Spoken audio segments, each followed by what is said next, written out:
Follow us as we're taking the Triumph and the T7 around the sunny Sunday South Devon loop. We had a blast.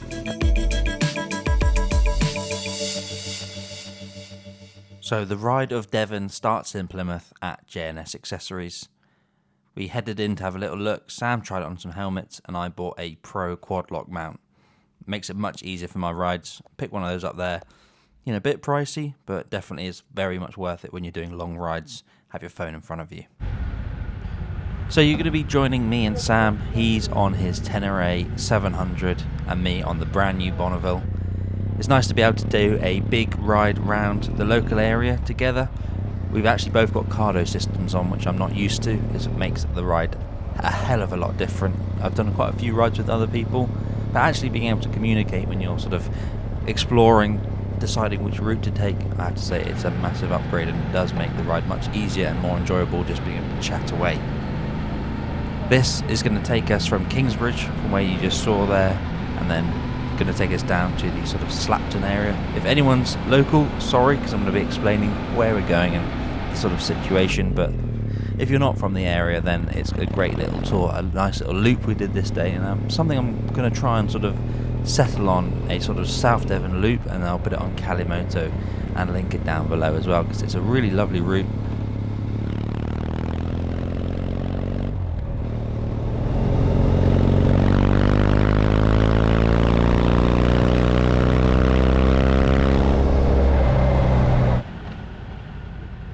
This being the first big ride out on this bike, it's amazing how quickly it felt natural to me. Obviously I did own one for quite a few months a little while ago, but it just felt perfect to be back on one again and touring with a mate. It was perfect weather for it. We went out about lunchtime that day. All morning it was raining and we've managed to dodge the rain and get out in the lovely sunshine.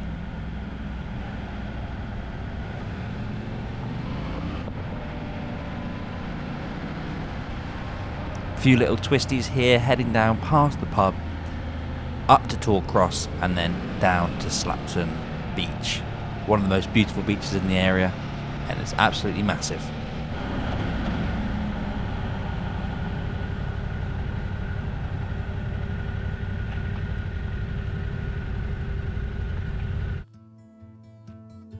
One of the longest beaches that I know in the area anyway. Home to a little bit of a disaster during World War II. There was actually a tank up on the beach where they pulled it out as a memorial. It's a lovely beach looking over Start Point there in the distance. People enjoying the lovely evening. Grabbed a coffee, had a little chat, and it was just nice to be out free and watching the people enjoying their day, fishing and enjoying the sunshine. So just before we hop back on then, let's have a look at my Bonnie and a deeper look at Sam's Tenere 700. He only has had this for about a couple of weeks, only just passing his test, and it was a great time to go and test out our new bikes. Lovely bike here he picked up from Bridge Motorcycles next to where he works. Has the custom bar work, pannier rails, and these lovely anodized gold aluminium wheels which aren't standard. I have to say, if I was going to get a adventure bike, I think I'd have to have a T7. It's a lovely, lovely bit of kit, especially in that colour. Shame you can't drive though.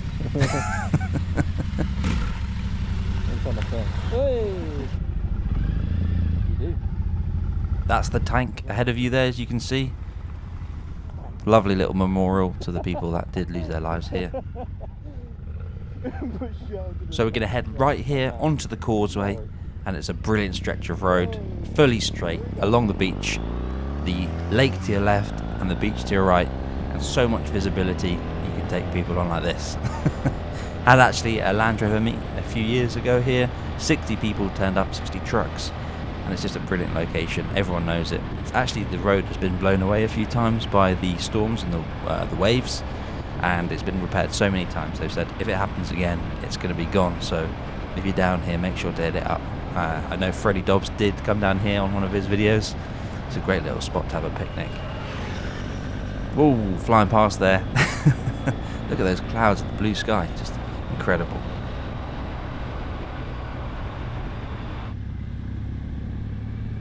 This is a lovely stretch of road now, heading up to a hairpin here. Unfortunately we're behind a car, but we're just chilling, so it's absolutely fine. In a moment we're going to see the sea out to our right, and we're going to head over towards Dartmouth. and continue the route.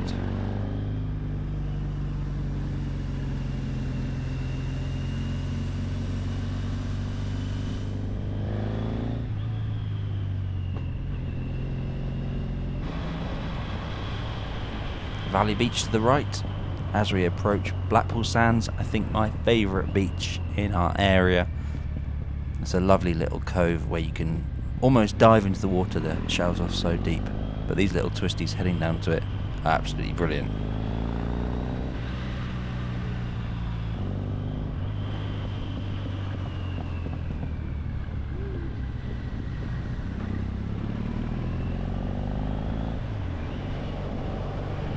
A little glimpse there. I could hardly get my head round enough to see it myself, but I'm glad the GoPro could pick it up a little bit. It's interesting actually sitting on the beach there. Some evenings you hear some pretty interesting cars going up the hill, some bikers, so I think we were providing a bit of a soundtrack for the people down the beach this day. It's probably a good thing you can't hear our cardo conversation as we were talking absolute rubbish, but I'm hoping to get a modification for my GoPro so I can start doing some talking while riding. So if you do have any ideas for future videos or any requests, then do leave them down in the comments below, and it'd be great to know if you're enjoying this sort of video, because I do know it's slightly different from my other content, but it's something I want to make at the moment. I am definitely enjoying it and very, very happy with the feedback I've had. It's really nice to see people have a mixed and open mind to seeing new films, so really enjoying making these films. This is Dartmouth High Street right now. Unfortunately I didn't film us on this next bit, but this is us on the ferry. This is the lower ferry, much more interesting than the higher ferry, because it's a tugboat that actually has a pontoon and disconnects halfway through, spins round, connects back up again and takes you over to Kingsway. Just a beautiful location here. We sort of do take it for granted, but it's a great thing to include on the route.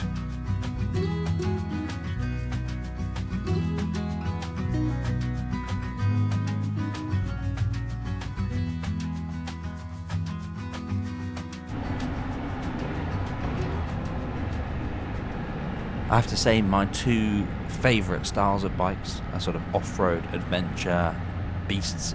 I have to say Sam's is that with the Bark Busters there, and a modern retro and classic bikes slightly like mine. So these two don't really go hand in hand in terms of their style, but they are a good convoy because we both like these style of bikes, and it's good to see them both together.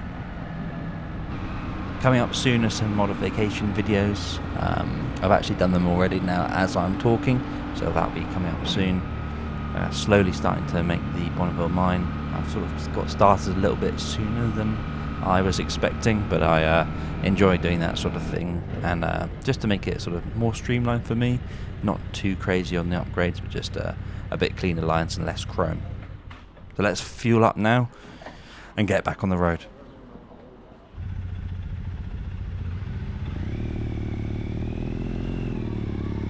I don't know about you, but I do enjoy city riding actually. I guess this Torquay here isn't really a city.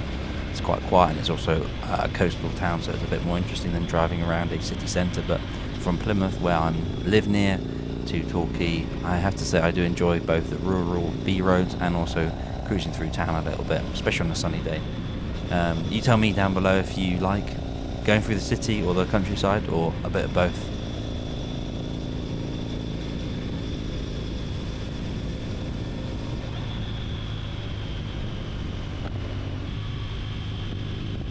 Meadfoot Beach here to the right, and Thatcher's Rock in the distance.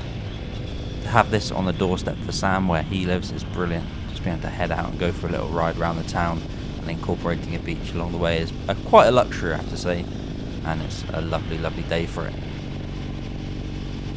It's interesting as we're riding along being able to discuss the sort of upgrades we're planning on doing on each of our bikes, so they're both pretty new to us. Of course the T7 is more suited to off-road mods, but I do like the look for the Bonneville as well. I'm not sure at the moment whether to go down the semi-scrambler route or keep it sort of road focused.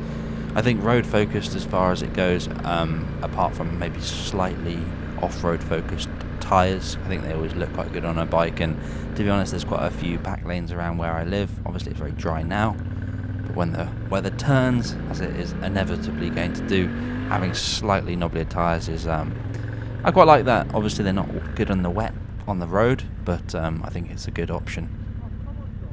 So here we're approaching one of the steepest hills in the area. You won't be able to see it on camera as normal, but it is so steep you're sort of bent over, leaning on your handlebars coming down, using the brakes heavily. And actually we were sitting at the bottom of the hill for about half an hour, had a little drink, and we saw a few cars. Had to try 2 times with one of the car stalling, and another car tried 3 times and finally got up the hill with probably no clutch at the top. So it's very, very steep. Some of the corners are actually undercover and still very wet. You don't really get an idea of how steep it is until you can see it from the bottom, but you'd have to come down here in person. This is Babacombe area, and you can see us sort of struggling and wailing over the GoPro. Those women were laughing at us because we were shouting as we were going past them, but it's all worth it because you can come down here, look down the clear coast there, sit on the wall and have a drink. People fishing, going scuba diving. It's a great little area down here just to chill out. It was very quiet when we were there. Nice to admire the bike as well and see the boats in the background.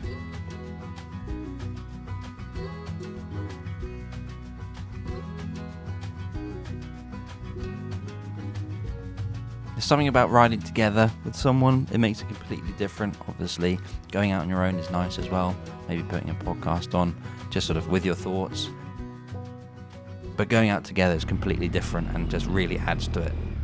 So you'll see how steep it is here. Sam's going to pop a little wheelie.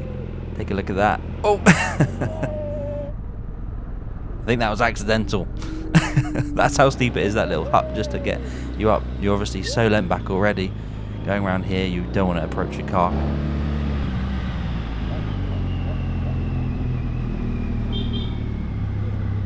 Sam beeping there, which is a very good idea. You definitely don't want to get stuck on that corner. You might go over.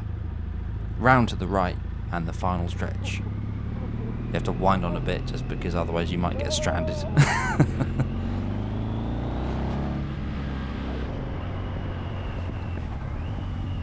Hopping forward a little bit, this is the road between Torquay and Teignmouth. Coming down through the twisties, slowed down a little bit because as you can see it's patchy here, still quite damp from the rain in the morning, but this is a lovely road going both directions and heads down to another beautiful area where we'll approach a bridge out in the sunshine, and yeah, it's an absolutely lovely spot.